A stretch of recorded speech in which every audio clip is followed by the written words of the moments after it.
Kelompok tempur Rusia di bawah komando Vanya Ivanov melancarkan serangan presisi menggunakan drone FPV tipe KVN terhadap kendaraan lapis baja MRAP International Max Pro buatan Amerika Serikat di perbatasan wilayah di Dnipropetrovsk.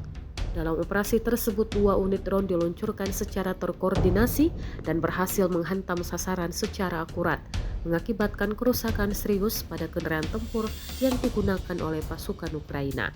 Rekaman serangan ini diunggah ke kanal Telegram Rabu 4 Juni 2025, memperlihatkan detik-detik hantaman langsung ke kendaraan lapis baja tersebut.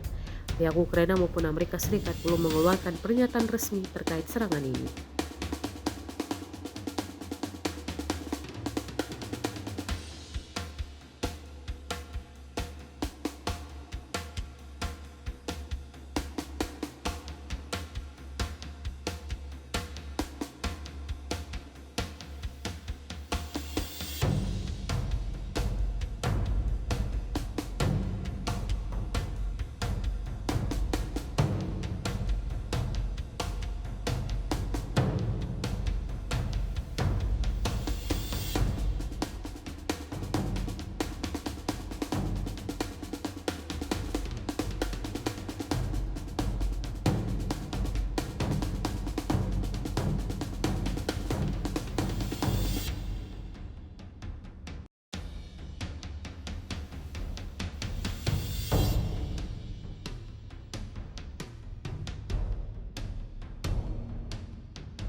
Download Tribun X sekarang, menghadirkan lokal menjadi Indonesia.